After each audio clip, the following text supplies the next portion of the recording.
नीलेश शहर के उस प्रतिष्ठित रेस्टोरेंट में अपनी पत्नी नेहा के साथ अपने विवाह की दूसरी सालगिरह मनाने आया था। वह ऑर्डर देने ही वाला था कि सामने से एक युगल आता दिखा। लड़की पर नजर टिकी तो पाया वह उसके प्रिय दोस्त मनीष की पत्नी सुलेखा है। उसके साथ वाले युवक को उसने पहले कभी नहीं देखा था। इसके सभी मित्रों और रिश्तेदारों से नीलेश परिचित था। पड़ोसी होने के कारण वे बचपन से एक साथ खेले कूदे और पढ़े थे। यह भी एक संयोग ही था कि उन्हें नौकरी भी एक ही शहर में मिली। कार्य क्षेत्र अलग होने के बावजूद उन्हें जब भी मौका मिलता वे अपने परिवार के साथ कभी डिनर पर चले जाते तो कभी किसी छुट्टी के दिन पिकनिक पर। उनके कारण उन दोनों की पत्नियां भी अच्छी मित्र बन गई थी। मनीष का टूरिंग जॉब था। वह अपने काम के सिलसिले में महीने में लगभग 10-12 दिन टूर पर रहा करता था। इस बार भी उसे गए लगभग 10 दिन हो गए थे। यद्यपि उसने फ़ोन द्वारा शादी की सालगिरह पर उन्हें शुभकामनाएं दे दी थी, किंतु फिर भी आज उसे उसकी कमी बेहद खल रही थी। दरअसल मनीष को ऐसे आयोजनों में भाग लेना वे ने केवल पसंद था, बल्कि समय पूर्व ही योजना बनाकर वह छोटे अवसरों को भी अपने विशेष बना दिया करता था। मनीष के रहने पर नीलेश का मन कोई खास आयोजन करने का नहीं था, किंतु जब नेहा ने रात का खाना बनाने बाहर खाने का आग्रह किया तो वह मना नहीं कर पाया। कार्यक्रम बनते ही नेहा ने सुलेखा को आमंत्रित किया तो उसने यह कहकर मना कर दिया कि उसकी तबीयत ठीक नहीं है, पर उसे इस समय देखकर तो ऐसा नहीं लग रहा कि उसकी तबीयत खराब है। वह उस युवक के साथ खूब खुश नजर आ रही है। नीलेश को सोच में पड़ा देख नेहा ने पूछा तो उसने सुलेखा और उस युवक की तरफ इशारा करते हुए अपने मन का संशय उगल दिया। तुम पुरुष भी किसी औरत को किसी मर्द के साथ देखा नहीं कि मन में शंका का कीड़ा कुलबुला उठा होगा? कोई उसका मित्र या रिश्तेदार, सगा संबंधी या फिर कोई मित्र? आखिर इतने इतने दिन अकेली रहती है, हमेशा घर में तो बंद होकर नहीं रहा जा सकता। कभी न कभी तो उसे किसी के सहयोग की ज़रूरत पड़ेगी ही। वह प्रतिरोध करते हुए बोली, नहीं जाने क्यों मुझे पुरुषों की यह मानसिकता बेहद बुरी लगती है। विवाह हुआ नहीं कि वे स्त्री को अपनी जागीर समझने लगते हैं। ऐसी बात नहीं है नेहा, तुम ही तो कह रही थी कि जब तुमने डिनर का निमंत्रण दिया था तब सुलेखा ने कह दिया कि उसकी तबीयत ठीक नहीं है, और अब इसके साथ यहाँ यही बात मन में संदेह पैदा कर रही है। और तुमने देखा नहीं वे कैसे उसके हाथ में हाथ डालकर अंदर आई है तथा उससे हंस हंस कर बातें कर रही है। मन का संदेह चेहरे पर झलक ही आया। वह समझदार है, हो सकता है वे दाल भात में मूसलचंद ने बनना चाहती हो, इसीलिए झूठ बोल दिया हो।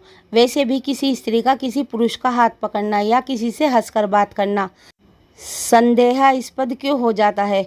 फिर भी अगर तुम्हारे मन में संशय है तो चले उन्हें भी अपने साथ डिनर में शामिल होने का फिर से निमंत्रण दे देते हैं। दूध का दूध और पानी का पानी हो जाएगा। नेहा ने नीलेश का मूड खराब होने के डर से बीच का मार्ग अपना लेना ही श्रेयस्कर समझा। हाँ, यही ठीक रहेगा। किसी के अंदरूनी मामले में दखल न देने के अपने सिद्धांत के विपरीत नीलेश नेहा की बात से सहमत हो गया।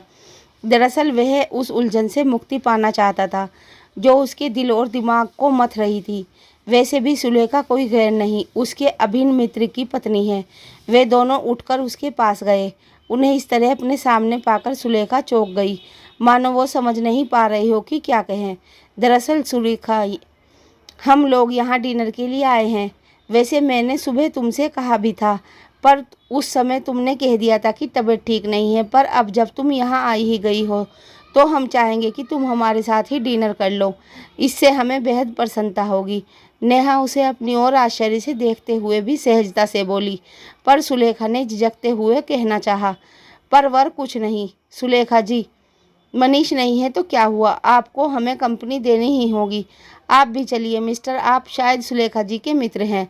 नीलेश ने उस अजनबी की ओर देखते हुए कहा, ये मेरा ममेरा भाई सुरेश है। Very glad to meet you Suresh. मैं नीलेश, मनीष के लंगोटिया यार, पर भाभी आपने कभी इनके बारे में नहीं बताया। कहते हुए नीलेश ने बड़े गर्मजोशी से हाथ मिलाया। यह अभी कुछ दिन पूर्व ही यहाँ आए हैं, सुलेखा ने कहा। ओह, तभी हम अभी तक नहीं मिले हैं, पर कोई बात नहीं, अब तो अक्सर ही मुलाकात होती रहेगी, नीलेश ने कहा। अजीब पेशोपेश की स्थिति में सुलेखा साथ आ तो गई, पर थोड़ी देर पहले चहकने वाली उस सुलेखा तथा उस सुलेखा में ज़मीन आसमान का अंतर लग रहा था। जितनी देर भी साथ रही चुप ही रही, बस जो पूछते उसका जवाब दे देती। अंत में नेहा ने कह भी दिया, लगता है तुमको हमारा साथ पसंद नहीं आया। नहीं, ऐसी बात नहीं है, दरअसल तबीयत अभी भी ठीक नहीं लग रही है, झिझकते हुए सुलेखा ने कहा। बात आई गई हो गई। एक दिन नीलेश शॉपिंग मॉल के सामने गाड़ी पार्क कर रहा था कि वे दोनों फिर दिखे। उनके हाथ में कुछ पैकेट थे, शायद शॉपिंग करने आए थे। आजकल तो मनीष भी यही है, फिर ये दोनों अकेले क्यों आए? मन में फिर संदेह उपजा। फिर यह सोचकर उसे दबा दिया कि वह उसका ममेरा भाई है, भला उसके साथ घूमने में क्या बुराई है। मनीष के घर आने पर एक दिन बातों बातें में नीलेश ने कहा, भाई तुम्हारा ममेला साला आया है तो क्यों न इस संडे को कहीं पिकनिक का प्रोग्राम बना लें। बहुत दिनों से दोनों परिवार मिलकर कहीं बाहर नहीं गए। मेरा साला सुलेखा का तो कोई ममेरा भाई नहीं है, चौंक कर मनीष ने कहा। पर सुलेखा भाभी ने तो उस युवक का अपना ममेरा भाई बताकर ही हमसे परिचय करवाया था। उसे सुलेखा भाभी के साथ मैंने पिछले हफ्ते की शॉपिंग मॉल में खरीदारी से करके निकलते हुए देखा था। क्या नाम बताया था उन्होंने? हाँ, सुयश। नीलेश के दिमाग पर जोर डालते हुए उसका नाम बताते हुए पिछली सारी बातें भी उसे बता दी। हो सकता है कोई कजिन हो, कहते हुए मनीष ने बात संभालने की कोशिश की। हाँ हो सकता है, पर पिकनिक के बारे में तुम्हारी क्या राय है? नीलेश ने फिर पूछा। मैं बाद में बताऊंगा, शायद मुझे फिर बाहर जाना पड़े, मनीष ने कहा। नीलेश भी चुप लगा गया। वैसे नीलेश की परखी नज़रों से यह बात छिप नहीं पाई कि उसकी बात सुनकर मनीष परेशान हो गया है।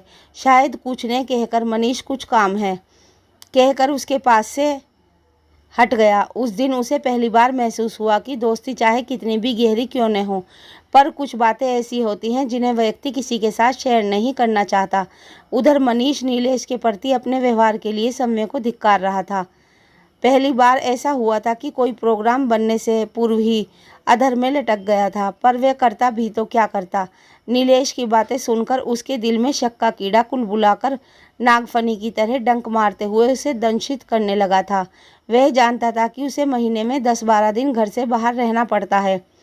ऐसे में हो सकता है सुलेखा की किसी के साथ घनिष्ठ हो गई हो, इसमें कुछ बुरा नहीं है, पर उसे यही विचार परेशान कर रहा था कि सुलेखा ने उस सुयश नामक व्यक्ति से उसे क्यों नहीं मिलवाया, जबकि नीलेश के अनुसार वह उससे मिलती रहती है। और तो और उसने उसका नीलेश से अपना ममेरा भाई बताकर परिचय भी करवाया, जबकि उसकी जानकारी में उसका कोई ममेरा भाई है ही नहीं।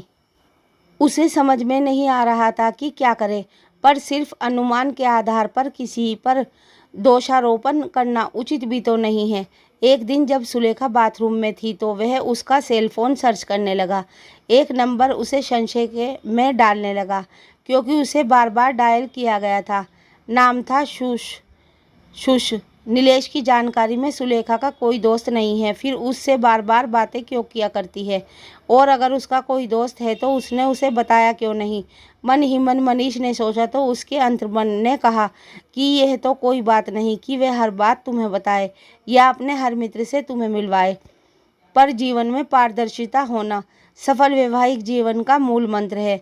अपने अंदर उठे सवाल का वह खुद जवाब देता है और फिर तुम्हारा हर तरह से तो ख्याल रखती है। फिर मन में शंका क्यों? शायद जिसे हम हद से ज़्यादा प्यार करते हैं उसे खो देने का विचार ही मन में असुरक्षा पैदा कर देता है। अगर ऐसा है तो पता लगा सकते हो, पर कैसे?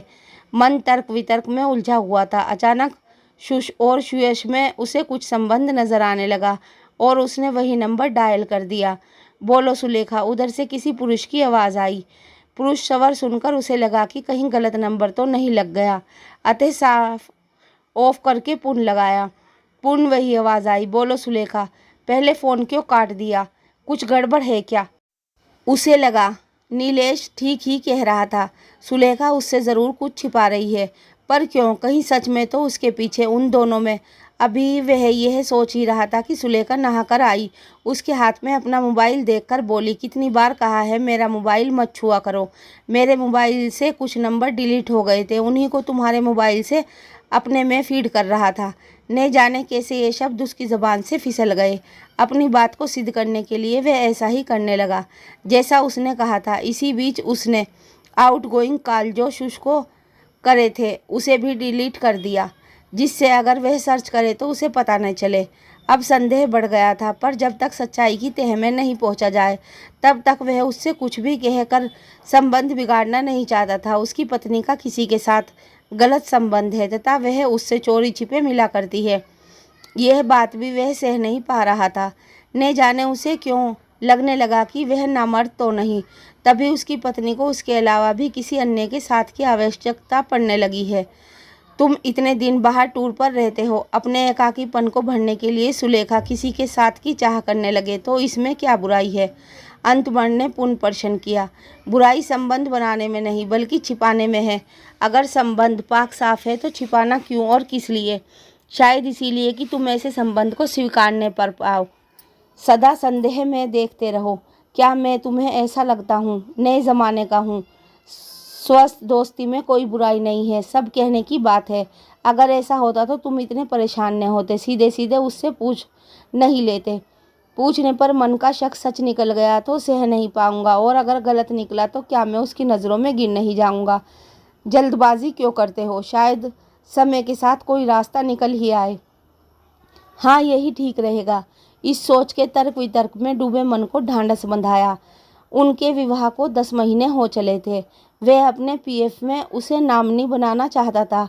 उसके लिए सारी औपचारिकता पूरी कर ली थी, बस सुलेखा के साइन करवाने बाकी थे। एक एलआईसी भी खुलवाने वाला था, पर इस एपिसोड ने उसे बुरी तरह हिलाकर रख दिया। अब उसने सोच समझकर कदम उठाने का फैसला कर लिया। यद्यपि सुलेखा पहले की तरह सहज सरल थी, वह मनीष के मन में पिछली घटनाओं के कारण हलचल मची हुई थी। एक बार सोचा कि किसी प्राइवेट डिटेक्टिव को तैनात कर सुलेखा की जासूसी करवाए, जिससे पता चल सके कि वह कहाँ, कब और किससे मिलती है। पर जितना वह इसके बारे में सोचता, बार बार उसे यही लगता कि ऐसा करके वह अपनी निजी जिंदगी को सार्वजनिक कर देगा।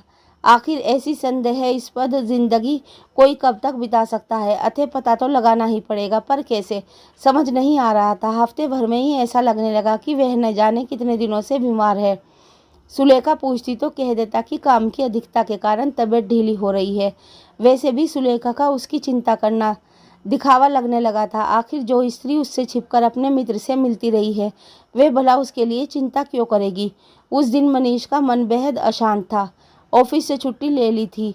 सुलेखा ने पूछा तो कह दिया तबीयत ठीक नहीं लग रही है, अतः छुट्टी ले ली। सुलेखा ने डॉक्टर को दिखाने की बात कही तो वे टाल गया। आखिर बीमारी मन की थी, तन की नहीं। डॉक्टर भी बिला क्या कर पाएगा? रात का खाना भी नहीं खाया। सुलेखा के पूछने पर कह दिया बस एक गिलास दूध दे दो, खाने का मन नहीं है। सुलेखा दूध देने चली गई। उसके कदमों की आहट सुनकर उसे न जाने क्या सूझा कि अचानक अपनी छाती को कसकर दबा लिया तथा दर्द से करहाने लगा। दर्द से उसे यूं तड़पता देख उसने दूध मेज पर रखा तथा उसके पास क्या हुआ कहती हुई आई। उसके आते ही उसने हाथ पैर ढीले छोड़ दिए तथा सांस रोककर ऐसे लेट गया मानो जान निकल गई हो। वह बचपन से तालाब में तैरा करता था, अतः 5 मिनट तक सांस रोककर रखना उसके बाएं हाथ का खेल था। सुलेखा ने उसके शांत पड़े शरीर को छुआ, थोड़ा झकझोरा, कोई हरकत न पाकर बोली लगता है यह तो मर गए। अब क्या करूं, किसे बुलाऊं? मनीष को उसकी यह चिंता भली लगी। अभी वह अपने नाटक का अंत करने का सोच ही रहा था कि सुलेखा की आवाज़ आई, सुयश, हमारे बीच का कांटा दूर हो गया है। क्या तुम सच कह रही हो? विश्वास नहीं हो रहा है। अभी अभी हार्ट अटैक से मनीष मर गया। अब हमें विवाह करने से कोई नहीं रोक पाएगा। मम्मी पापा के कहने से मैंने मनीष से विवाह तो कर लिया, पर फिर भी तुम्हारे प्रति अपना लगाव कम नहीं कर सकी। अब इस घटना के बाद उन्हें भी कोई एतराज़ नहीं होगा। देखो, तुम्हें यहाँ आने की कोई आवश्यकता नहीं है, बेवजह बातें होंगी। मैं नीलेश भाई साहब को इस बात की सूचना देती हूँ, वह आकर सब संभाल लेंगे। आखिर कुछ दिनों का शौक तो मुझे मनाना ही होगा, तब तक तुम्हें सब्र करना होगा। बातों में खुशी झलक रही थी। पहले दूध पी लूँ, फिर पता नहीं कितने घंटों तक कुछ खाने को न मिले।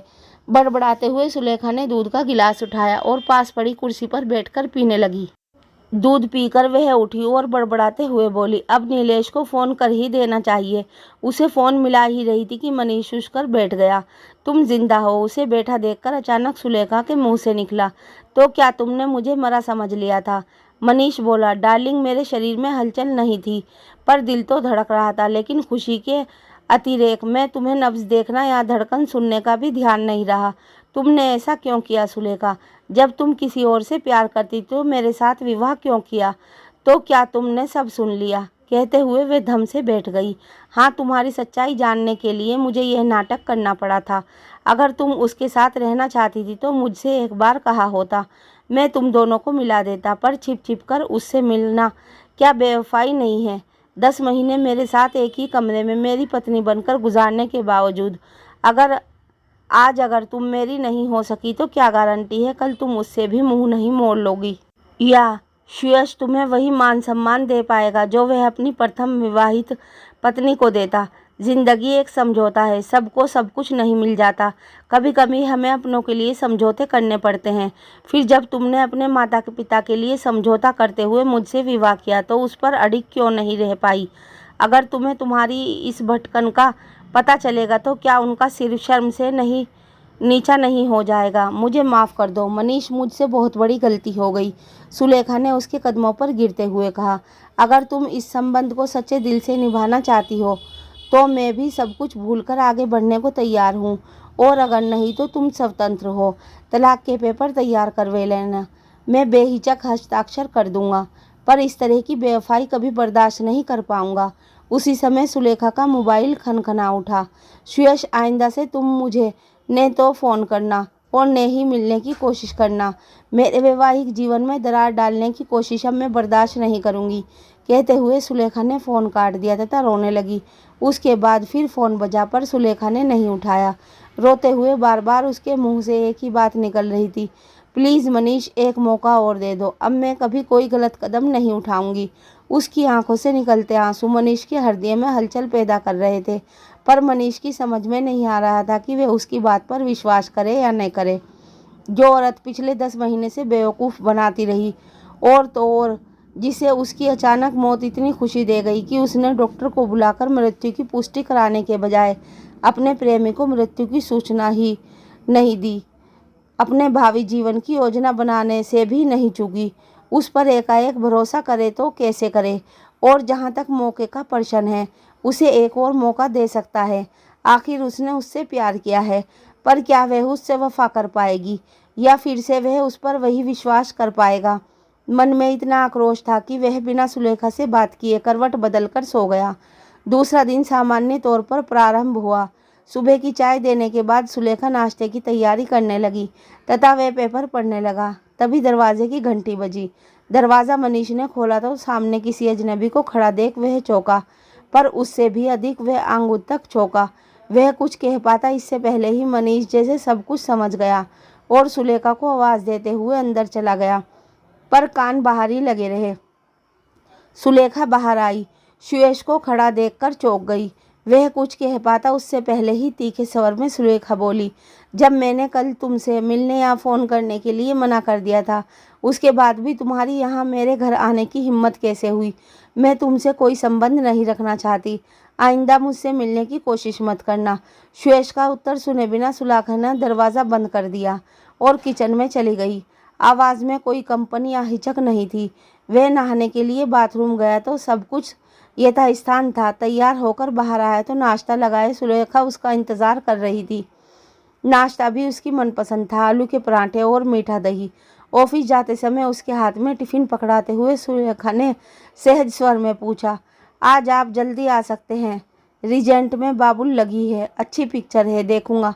ने चाहते हुए भी मुंह से निकल गया। गाड़ी स्टार्ट करते हुए मनीष सोच रहा था कि वास्तव में सुलेखा ने समय को बदल लिया है या दिखावा करने की कोशिश कर रही है।